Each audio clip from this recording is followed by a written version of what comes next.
Segundo o físico George Gamow, o universo ele surge de uma grande explosão, e ele se baseia nas afirmações e trabalhos de Einstein.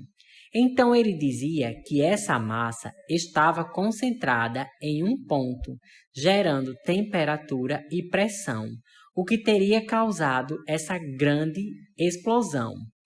Isso teria ocorrido há 15 bilhões de anos, assim formando o universo. Sobre o universo e como ele surgiu. Mas o que é o universo? Segundo a definição científica, é um conjunto de estrelas, planetas, galáxias e outros objetos celestes inseridos no sistema espaço-tempo. A galáxia vai ser um grande aglomerado de bilhões de estrelas, unidas pela força gravitacional, e pode ser espirais, elípticas e irregulares.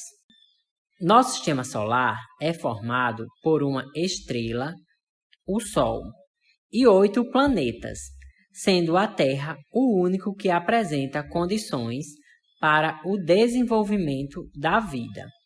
Nosso planeta ele vai executar 2 movimentos básicos, que são o de rotação, que é o em volta do seu próprio eixo imaginário, sentido leste-oeste, e demora 23 horas, 54 minutos e 4 segundos.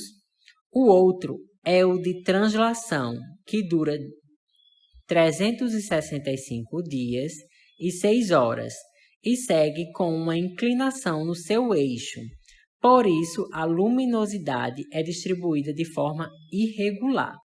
O movimento de translação e a inclinação do eixo da Terra são responsáveis pelas alternâncias das estações do ano.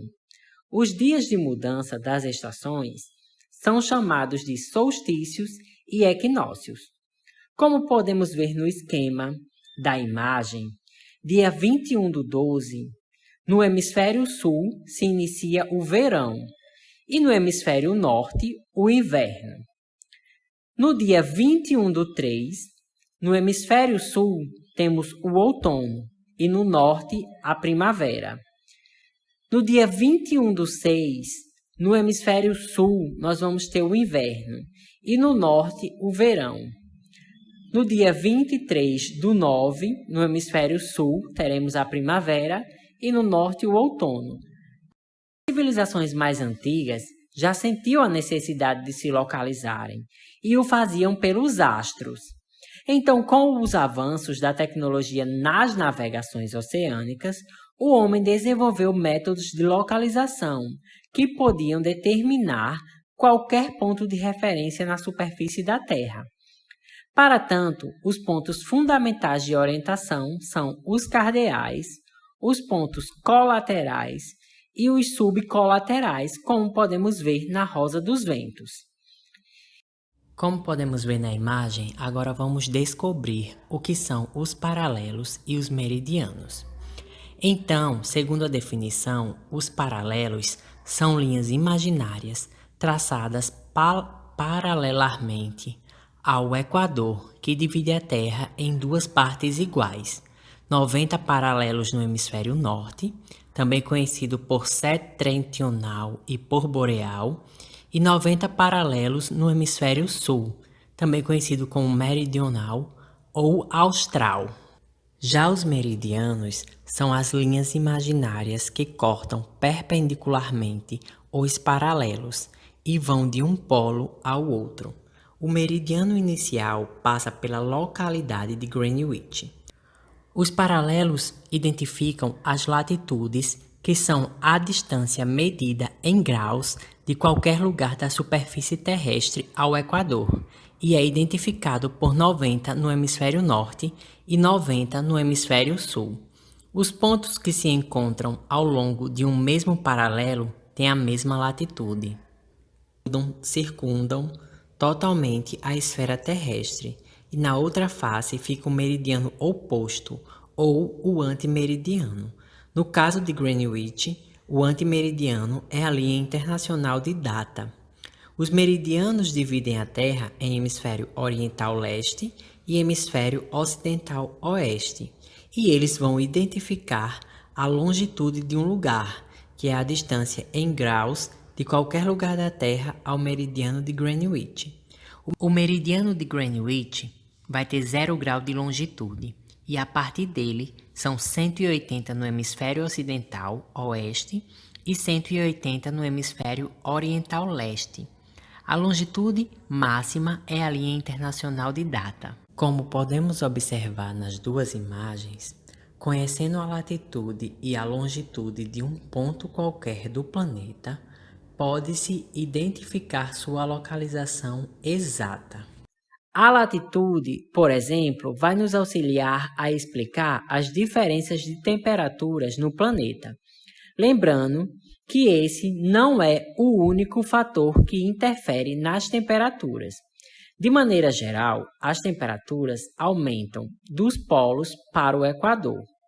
Os paralelos dessa forma vão delimitar as zonas térmicas da Terra, que são elas: quente ou intertropical, localizada entre o Trópico de Câncer e o Trópico de Capricórnio, e a zona mais quente e iluminada durante todo o ano.